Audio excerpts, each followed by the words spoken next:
Hi guys, welcome to my new video.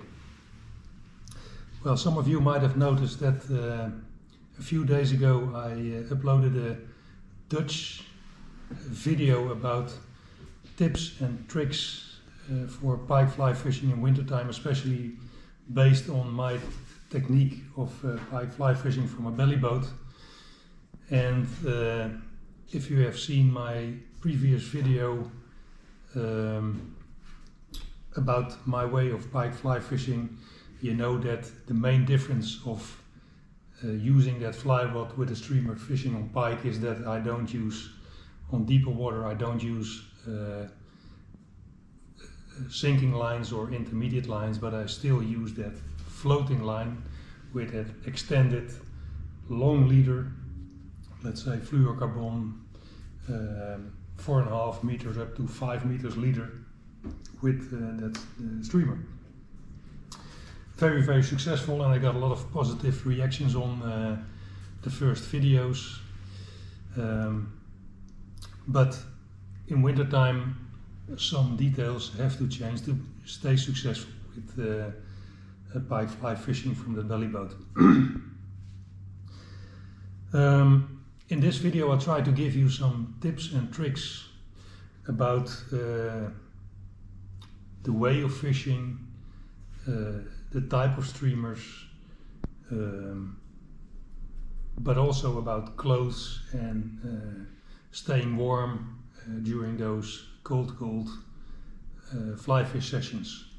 There are some topics I try to handle with you, to discuss with you, things about the behavior of the pike in wintertime, how to change your system to be able to get that pike moving in these cold situations, clothes, waders, and all these kind of topics. And next to that, through the social media, mainly Facebook but also YouTube, I got a lot of questions about fishing with this system in wintertime. So in the end of this video, I'll try to answer some questions if it's not already discussed in the main part. So let's start. Well, what's different in wintertime compared to the summertime? And of course that's water temperature. In summer, in spring, in autumn, pike feed a lot. They are quite aggressive. It's not very difficult to catch a few pike during the day. But in wintertime the water temperature drops, and you might say that if the water temperature comes somewhere around 6-7 degrees or below that temperature in Celsius, of course, the behavior of the pike changes. Pike, just like other fish, are cold-blooded animals, and if the water temperature drops, their body temperature also drops. And if the body temperature drops, they don't need that much food, they become slow, they move to the bottom, they hardly feed, and it's more difficult to get them moving compared to summertime. But there are some tips and tricks where you might be successful even in wintertime. Key to all the success is the depth. If you look at most of the people that fish for pike or zander or even perch, they actually change their system to focusing on deeper water. We all know that in wintertime bait fish are moving to deeper water, and pike and other predators move with these bait fish to those spots where you have clouds of bait fish and where it's very easy, without spending a lot of energy for predators to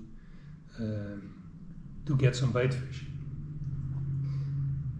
And of course it seems logical to move with these fish to those spots, but if you look at the behavior of pike in wintertime on those spots, it's like a kind of swimming buffet on a cruise ship situation for those pike. They are surrounded by bait fish, and if they want to feed, they just don't need much energy and they take some bait fish and become passive again. And although a lot of people are focusing on those deeper spots, and we see a lot of big pike in wintertime on social media, pictures, videos, etc. The main part of those videos are based on dead bait fishing, and to me it's quite logical that these dead bait fishing people are very successful, because if you look at the behavior of pike in wintertime, if you have that situation with two heavy rods on a rod pot on a bank with dead bait on the bottom beneath that cloud of bait fish. I've seen some videos where you see that dead bait on the bottom. A pike is coming very, very slowly to that dead bait, sometimes moves back again within 15 minutes, he's there again, starts sniffing that bait, pushes a little bit against it, goes back again, and then finally, after sometimes even after hours, he just takes that bait very carefully, moves away with it. And of course, if you focus on dead bait fishing, that's very successful, and you are very selective on big pike, because in those situations you hardly find any smaller pike because it's dangerous for them.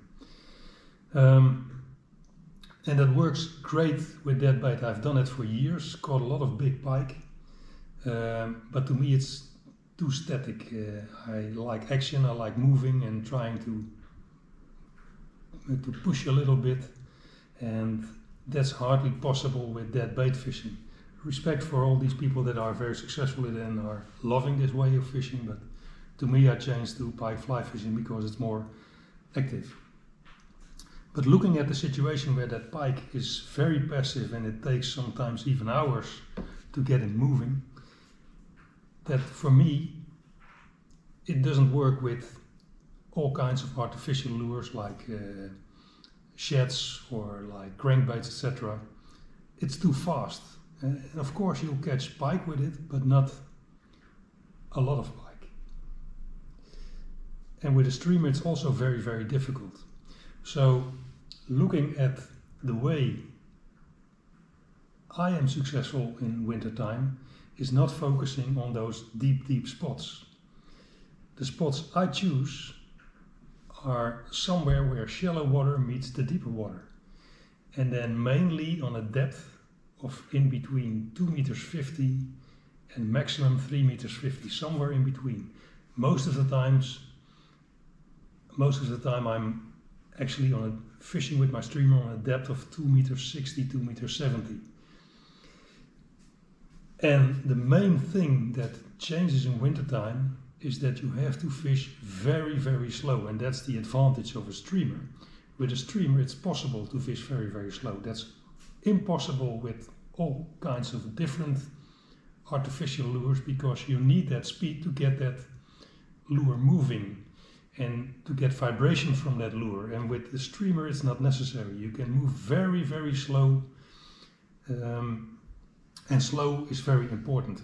If I look at the speed I'm fishing in wintertime, in summertime it's somewhere in between 1.2 and 1.6 kilometers an hour. In wintertime it's only about 0.5 up to 0.9 kilometers an hour. That's the speed I'm moving with my flippers.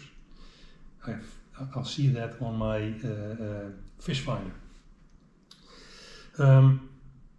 So depth is important, and much more than in summertime. In summertime I'm focusing on similar depths, but it's not so important to keep that streamer so close to the bottom, because that pike is much more aggressive, it's active, needs much more food, so is hunting during the day and during the night. So it doesn't matter if you're a meter above or below that pike, he will get it. But in wintertime it's completely different. He's passive, he's lying on the bottom, and you need to actually kind of tickle that pike with the streamer to get it moving. And I know where I can find pike in wintertime. Spots are not so different from summertime, more concentrated, and some spots are not interesting. If there's no difference in depth on the bottom, if there's nothing where they can hide, you won't find pike over there, and you'll see that these spots are also, there's no bait fish you can find over there. But again, somewhere where shallow water meets deeper water, and then on a depth of, let's say, 2 meters 70, that's where I find my my pike and where I'm successful. Slowly moving your streamer. And something else, in summertime I actually have a lot of tracks I fish during the day. In wintertime I focus on a few spots and I fish over and over and over again, because the moment you fish over a spot and you don't get any response for pike, you might think that there's nothing there. If you would know how many pike and zander and other predators you pass during the day and they are not paying attention to your streamer, you would be surprised. And I know that they are there. So confidence is important. Trust in your feeling and move over that spot again and again. And sometimes even after 6 or 7 times you move over that spot and suddenly a pike hits the streamer, and you'll, well, of course, that comes out of nothing then. And that's something else that's very, very important. Keep focused. And although it's hard if you fish for several hours and it's cold, to be sharp and focused constantly, but it's important, because hits from pike in wintertime are different from summertime. In summertime they are aggressive, they take that fly, they suck it in, it's in the back of their mouth, it's easy to get that hook in. But in wintertime it's necessary to keep focused, with your fingertips on your line, because there are some very sensitive signals that might be pike, and you don't notice them if you're not sharp. So in summertime I think everybody can get hits from a pike and it's easy to feel them. In wintertime it's sometimes you're moving with your fly line and then you feel, well, what's that? Does my streamer hit something, or is it really fish? And then you need to strike as hard as possible, because sometimes they just take that streamer, keep it in their mouth, like with the dead bait in the videos you see on YouTube, for example, and you hardly feel the pike taking your fly. With everything I think, hey, that's strange, but immediately try to strike as hard as possible. And even then I miss some pike. Sometimes I lose them, because if they take it very carefully, it's often just in the tip of their mouth where everything is very, very hard, and you don't penetrate the hook hard enough, and they are able to spit it out, and after a few seconds you feel the pike is gone again. So be concentrated, sharp, focused. And another difference is in wintertime. In summertime I have my 4 meters 50 leader out of my fly rod with an extra, let's say, somewhere between 4 and 8 meters fly line. So that means that your streamer is moving, let's say, 10 meters behind your belly boat. In wintertime I try to keep it as close as possible. So that means a maximum of 3 meters fly line out of your tip of your fly rod with another 4.5 meters leader. So your streamer will be somewhere around 5 meters behind your belly boat. And keep it sharp, and then you'll see that you'll be successful with these tips.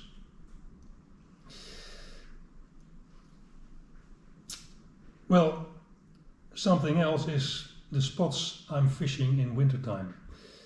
We have a few rivers here in our neighborhood that I fish in summertime and some other waters, and actually they are the same waters I'm focusing on in wintertime, but there are some indicators that makes me decide to go to one spot or to the other. One of the indicators is wind. In wintertime we have cold winds coming in from the north or from the east, and in summertime I always focus on the banks where the wind is blowing. In wintertime I do the opposite, and the reason is actually that in wintertime it's more convenient for yourself to fish on the banks where the wind is not blowing, but it's also so that the water temperature might be slightly higher than on the opposite bank. So it's more convenient for yourself, and the water temperature might be a little bit higher. So I'm much more successful, and it's I like it much more fishing on the opposite of the wind direction in wintertime. Another indicator for me to decide to go to one spot or to the other is the type of weather. So that means, is it sunny, is it cloudy or whatever, and also the type of water. Is it crystal clear, is it murky, or is it really murky? The ideal situation is that it's a little bit cloudy, there's a little bit current, and it's slightly murky. So that means that the clarity of the water has to be somewhere around 70 centimeters to a meter. That's ideal, with a little bit current and a little bit wind. The moment the water is crystal clear, the sun is shining, you'll see that especially zander, they absolutely immediately move to deeper water, but also pike. Pike don't like crystal clear water with the sun shining on that, and then they move a little bit deeper, and that might be only a meter compared to murky water, but there is a difference. And if you try to focus on the exact depth you're fishing, that's very important. So that means that in murky water I'm able to catch pike even with temperatures, let's say from 2.5 or 3 degrees Celsius on 2.20 meters water. But the moment it's crystal clear water with the sun shining on it, I try to focus on 3 meters to 3.50 meters maximum, and you might be more successful over there than on more shallow water. So for me, depth, clearness of water, wind direction, etc. These are the indicators to decide to go to one spot or to the other. Again, concentrations of bait fish is not so important to me. I use a fish finder on my belly boat. I think it's a very, very piece of equipment. Everybody should have one, and for me not to find fish, because I'm really able without a fish finder to find fish. But the depth is very important to me, and I only use that fish finder to see the depth. And of course, if I don't see any signals of fish at all, I start thinking to move to another spot. But if there is some bait fish, it doesn't matter how much, and the depth is correct and the structure of the bottom is interesting to me, these are the spots I try to focus on. And well, a nice piece of equipment to me. I have a simple kind of fish finder. I'm not a specialist in it. It's a simple Lowrance 2/4 times. I think that's the size of the screen. There is a GPS on this. I never used it. I don't know how it works. It's not interesting to me. Again, only to see the depth of the water, and also nice to see the speed you're moving.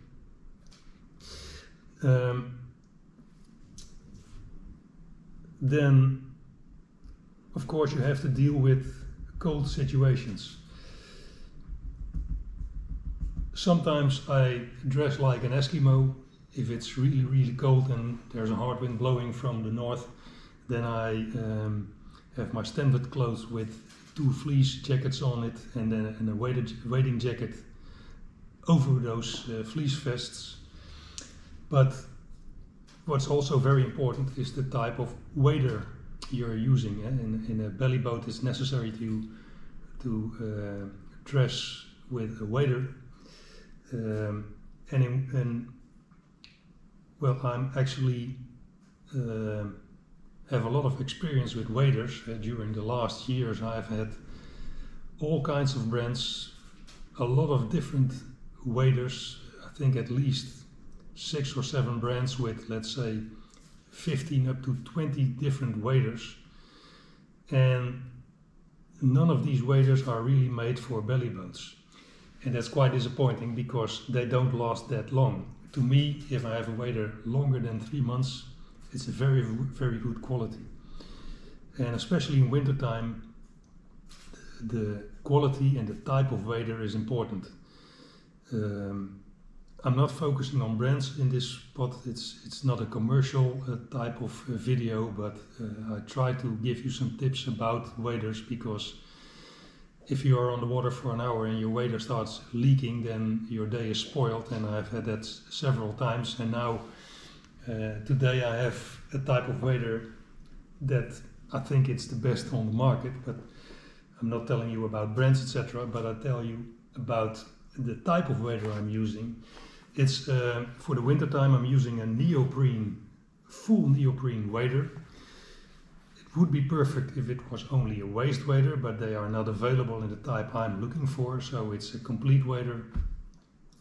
But what's very important is I never buy waders with boots on it anymore, because they all are crap. Within a few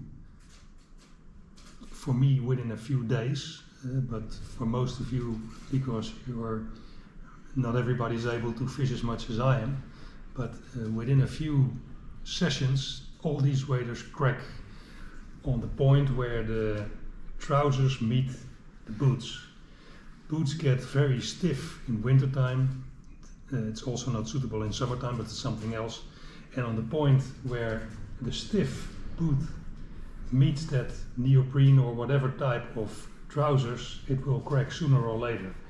So the best wader to me is a full neoprene 4 or 5 millimeter wader with as less as possible non-flexible spots in it.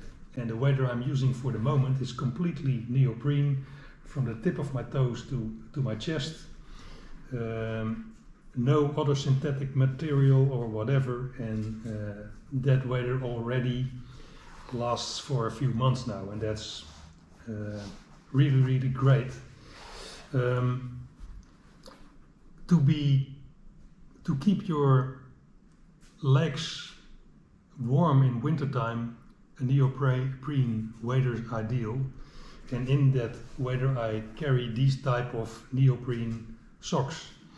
And the combination of your standard socks, neoprene stocking foot wader is enough to keep you warm for, let's say, 6 or 7 hours in the coldest water. The only problem is the type of fins or flippers they are selling in the sport fishing tackle shops. There are 2 main brands here in the Netherlands that provide flippers for fishing in a belly boat, and the problem I've seen with both these brands is that the shape of the foot of the fins is so narrow on the tip that your toes are not able to move anymore. So that means that the circulation of blood in your toes actually stops. And for me, normally I step into my belly boat, let's say 9:30 in the morning. It's not necessary to go earlier in wintertime you don't catch more in the early hours. So 9:30 in the morning, and within, let's say, 3 or 4 hours, I really get cold feet. My legs, no problem at all. My body, no problem at all. It's only my feet.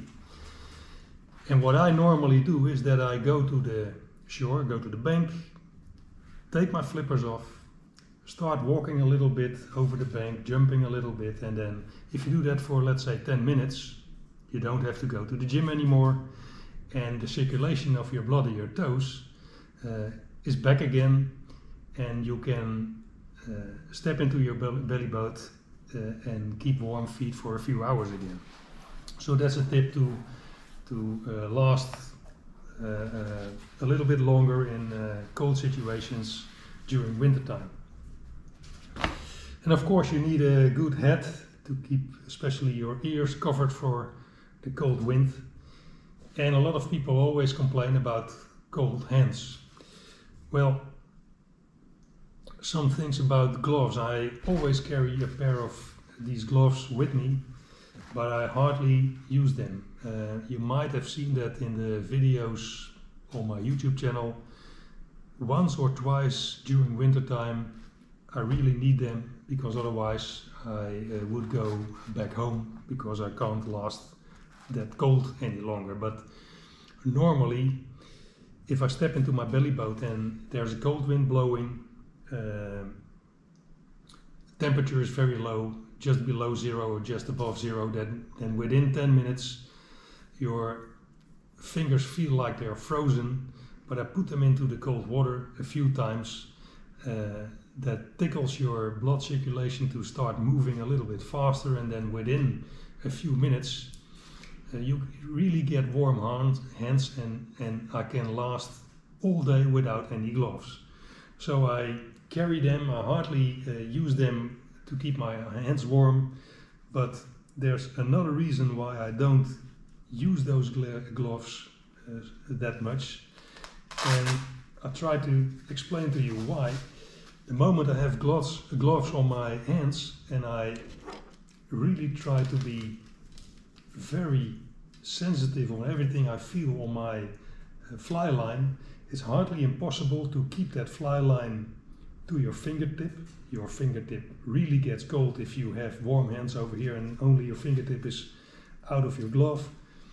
And your fly line starts to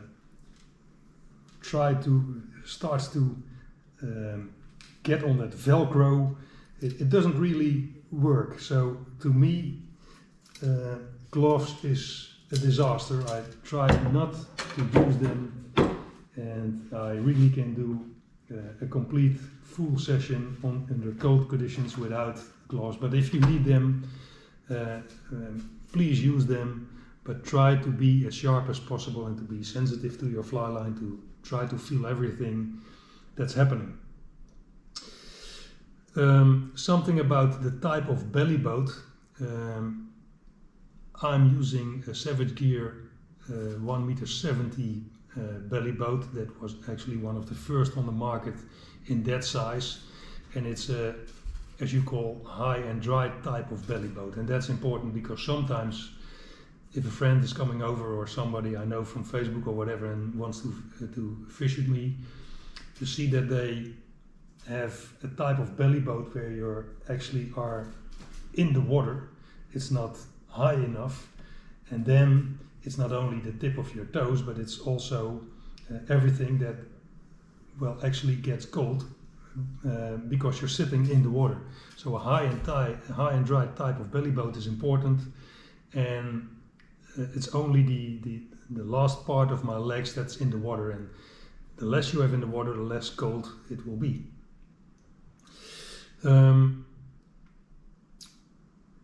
Then something about using a second rod. It is sometimes very hard to get some strikes during a day, and then it might be triggering you to use a second rod. And sometimes in the past I also used that second rod, put it next to me in a rod holder, and you might have seen this type of bait caster on my videos, something I used in the past with the idea that with a second rod I would catch more pike. Well, actually it's not like that. You will catch not only less pike, but it is a disaster to try to focus on 2 rods. It's only about, I think, 2 months ago I was fishing with this second rod next to me with a big shed on it, somewhere 2 meters below my belly boat, and with the other hand I was trying to focus on that streamer fly fishing rod, and then suddenly I got a strike on that second rod, and I can tell you, don't try it, it's a disaster. I tried to put my fly rod away, and in a kind of trying to hit the pike, I not only lost the pike, I also almost lost my first fly rod because it dropped into the water. So it's a disaster. Don't do it. I would advise you not to try to fish 2 rods at the same time. But again, if you have another opinion on that, you're welcome. Do it. To me, I'm not so happy with that. I'm not doing it anymore. I sometimes carry that second rod with the sinking line. If there's a day where I can't get anything moving on that floating line, I might be desperate, and sometimes I try to go to deeper water with that sinking line, do the same trick, but I've learned that with the sinking line on deeper water I don't get much more action on pike. I sometimes catch a pike on that, but if it's really hard to get pike moving, then also on deeper water it's also difficult. So I still carry it, sometimes I use it, and I always come to the conclusion that I have to stick to my first fly rod with a floating line, because to me that's the most successful way of fishing. And that sinking line, there's something else with it. I explained in my first video about the technique I'm using and I developed for this way of pike fly fishing. The main advantage of using, and the reason why I'm using that floating line with that long leader, is the type of action you can get from your streamer with a floating line. If your line floats on the surface and your leader is coming from the surface to your streamer, and you're moving and you actually pull the line, that streamer will come up to the surface and dive again the moment you give it a little bit of space. And actually that action of climbing and diving, that's part of the success of this story. If you try to fish, or if you're fishing with an intermediate or with a sinking line, your streamer actually has a complete different kind of action, because your fly line is a kind of bending this way to your streamer, and if you pull the line, it actually moves only like this, and that's not triggering the pike enough to become aggressive and attacking that streamer. You might have noticed with the traditional way of fly fishing, or fly fishing from a belly boat the traditional way, that a lot of takes you get is when that streamer is pulled from the bottom to the surface. That's the moment the pike starts thinking, I'm losing it and now I have to hit, otherwise it's gone. So pulling the line for, let's say, 75 centimeters and let it dive again, that's constantly triggering the pike to get that streamer, otherwise he thinks it's gone. So using the floating fly line in combination with that long leader gives you that specific action, and that's also why the moment I start using that sinking line on deeper water, I'm constantly thinking how that streamer moves through the water. And trust in your system is very important, and I'm so successful with that floating line that the moment I switch over to a different type of technique, I'm constantly doubting if it works. So to them who are successful with with sinking lines or intermediate lines. Keep with your system. If it works for you, it's great. My goal is try to share my experience with this system.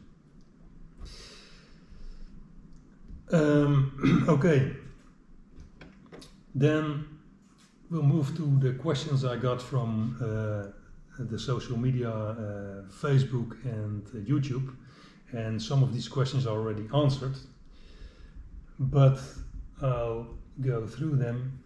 Somebody here is asking for the type of leader I'm using and the depth I'm fishing. I think it's already answered. The type of the thickness of the leader is fluorocarbon 0.4, 4.5 meters up to 5 meters.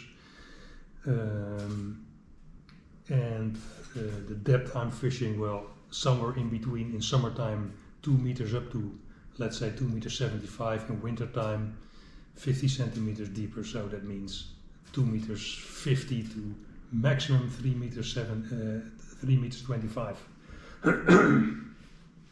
The way I'm using my fish finder, he says, well, you're fishing a few meters behind your belly boat and the signal of the fish finder is only below your belly boat. Well, that's correct. So the fish finder I'm using is not to find fish, not to see the details on the fish. And one part of the question is, do you recognize pike? No, not at all. I don't even focus on the size of the bends I see on my fish finder. If there's fish, it's okay. This type of fish finder is only focusing below your belly boat, which is interesting if you are actually vertical fishing with, let's say, a shed or something. Then you're fishing in that signal. To me, not important at all. Only depth and is there fish or isn't there any fish. And he sees me bending into my fly rod, drilling a pike in, for him, an extreme way. I don't think it's that extreme, but he asks me why I'm doing that. Is it to keep the pike away from the bottom? Well, I'm not childish in the way I'm actually handling a pike on my fly rod. I'm really bending into it, and you might have noticed that sometimes I'm very close to the reed or to the shore because there's the situation with shallow water moving to deeper water. To me, the moment I hit a pike and I really feel that it's a serious pike, I try to move away from that shallow water. And because I've learned in the past that bigger pike are always going to the bottom and try to find something to get stuck into. And the moment I hit a big pike, I try to pull it away from that shallow water to deeper water because then there are no obstacles where you get stuck on. And again, the moment you move to deeper water, that pike wants to move into the depth, and it costs him a lot of energy, and he gets tired really, really fast on deeper water. So that means that actually there are two reasons for that.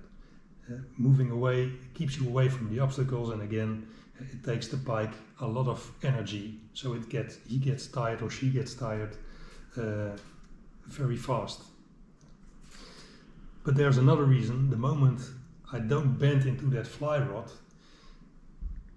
you never know where the hook is in that pike's mouth and if it's really penetrated enough.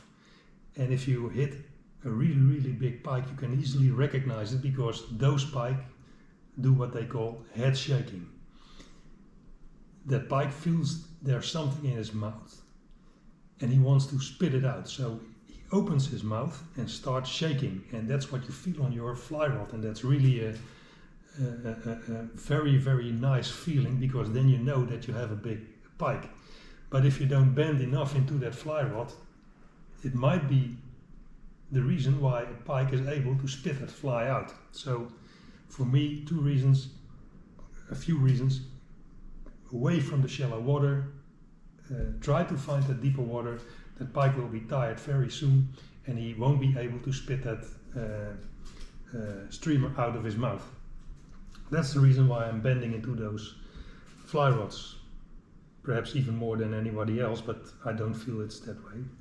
But these are heavy fly rods. I use 10 weight fly rods, and and you might have seen it in my earlier video, it's not because I can't handle a pike on a 7 or 6, even 6 weight fly rod. I started with these type of fly rods, but you really need that power to get that hook into the pike's mouth, because in a belly boat you can't strip strike because there's your seat behind you. So you need to strike with your rod and of course pulling the line. I need those heavy fly rods for that reason.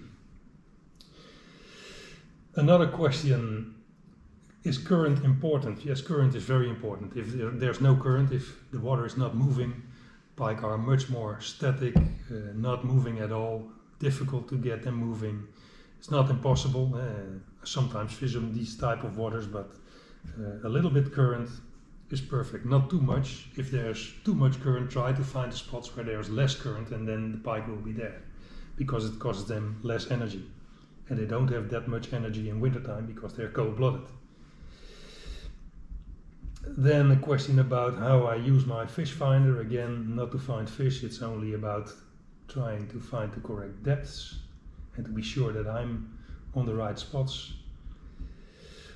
Yeah, well, then another question about do I sometimes pass on a session? Do I skip sessions because of the weather? Well, I can't say I never pass, but I normally fish 3 full days a week, and it must be really, really bad weather not to go to the banks for me. So no, I don't pass any planned sessions at all. I only choose for sometimes, if the wind direction, for example, if it's raining, a different type of spot. That's the only thing that might be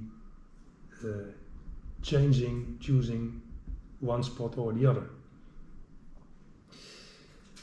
Well, another question about the fish finder and the speed. Well, I might repeat myself, but in wintertime 0.5 to 0.9 kilometers an hour. In summertime 1.2 to sometimes even 1.67 kilometers an hour. And if you go with the current, even faster, above 2 kilometers an hour.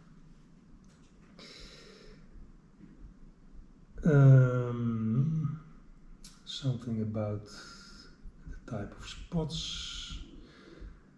So a question about how is it possible that you are so sure that these pikes are in between 2 and 3 meters in these cold circumstances? Well, that's simple. That's experience. For me, I was fishing in summertime. The first year I was trying to create this type of technique, and then from summer we moved into autumn. I just fished the same spots with the same material, and I kept catching a lot of pike. And why am I so sure that even in wintertime it's possible to find fish on these depths? Well, I'm sure it's possible to find much more pike on deeper water, but to be successful and to get a lot of strikes, for me, it's all about experience. I just learned it from practicing, and it works for me, and I'm absolutely sure if you're able to spend some time on it, it works for you too.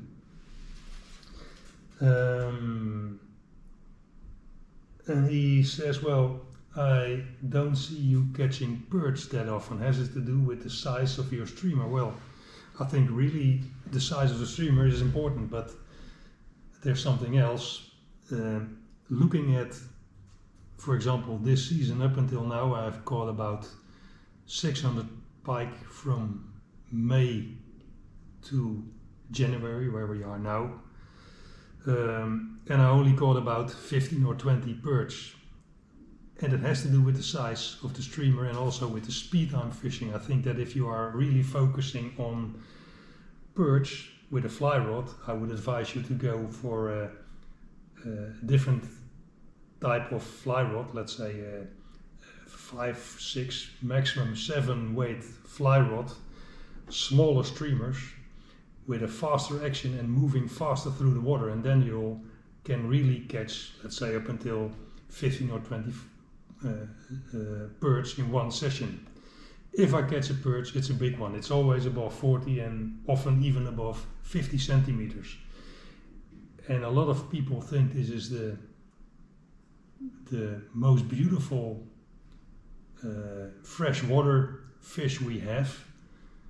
Well, I think it's a beautiful fish, for example, to make a painting or whatever, and I really appreciate people and admire people who are focusing on specializing on perch fishing, and I can imagine that people love it, but to me, from my youth until now, I'm focusing on the biggest fish, and not on beautiful fish. Of course, I love a beautiful pike more than a less pretty one, but the biggest one is the most pretty one for me, and the strongest one, of course. So perch, not for me, and even zander. I catch a lot of zander, especially when it's murky water, but I don't love zander that much. I don't have the same type of sport with zander. It costs a lot of time because a zander is really difficult to get your hook penetrated. Sometimes on a specific spot I get a zander, the same zander, 6 times on my streamer, and then finally I hook him. And then sometimes they even spit out the streamer. But I don't get a lot of sport from a zander, smaller zander of course. If they are 70 centimeters plus, they are really, really welcome. But most of the zander we catch over here are in between 40 and 60 centimeters. And to be honest, well, on a day that I can catch any pike, they're welcome. But normally I only focus on pike. Then the color of the streamer. And that's a question from a friend of mine, and actually it's a kind of a joke because this guy, Mike from Belgium, often fishes together with me. I met Mike 1.5 years ago or something like that, and he was very interested in my way of pike fly fishing because he was a very good classic way of fly fisherman, going to Ireland, going to Finland, for example, fishing on pike, and then he saw the way I'm using my fly rod and saw the amount of pike I was catching, and he asked me to go fish with me a few sessions, and I did it. And Mike, I really appreciate it because sometimes he copies my way of fishing. He keeps fishing with an intermediate line, and with his type of streamers, these beauties are made by Mike, and he spends a lot of time in making this type of flies, and I admire it. I'm not a good fly tyer, but Mike is, and it's a kind of a hobby and a hobby for him.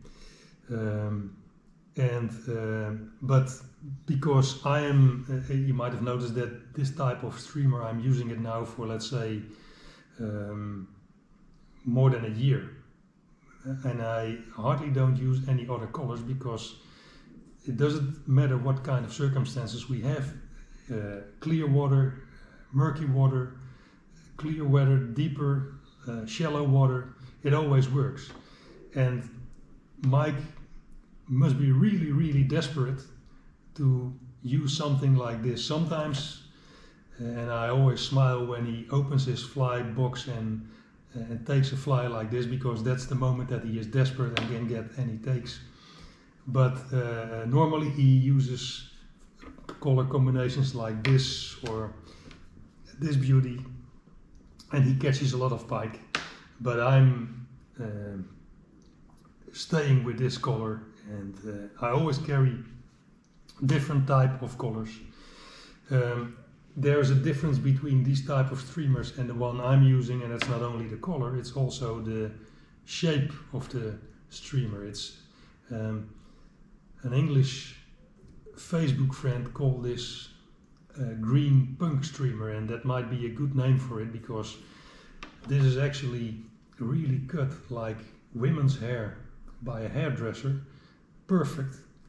But this type of streamer really moves, like a lot of people call it, perfect through the water, like this, and beauty.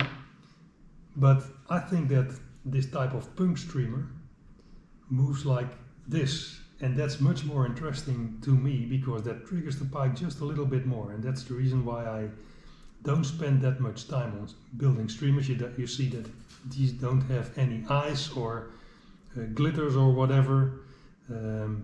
Simple thing. It only takes 5 minutes to build something like this. Somebody asked me to do a video on tying streamers when, well, I already did a video, but it's not available on my YouTube channel because there were some people surrounding me during that video and they were laughing about it, and they're welcome to laugh because it's also nice for me, because I always say, well, laugh as much as you want, just look at the results I'm having with these type of streamers, and I think that I'm the last one who will laugh. But there will be a video on tying streamers. Don't expect too much for it, but there were some questions about it, so I'm happy to do one, and it will be available soon.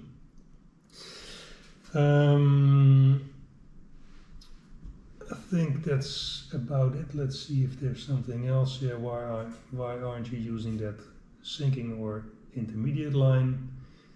And why that long leader? Well, that's in my first video. And I think that's it for about now.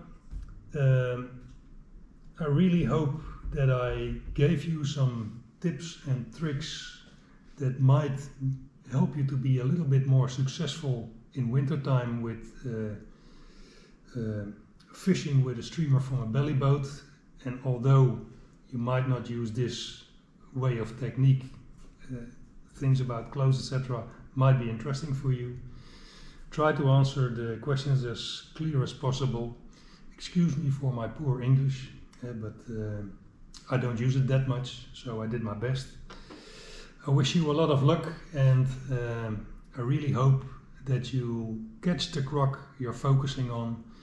There will be a picture with a 15 kilo plus pike in your hands soon, and please let me know if you are successful with it. Thank you for now, and there might be a new video soon.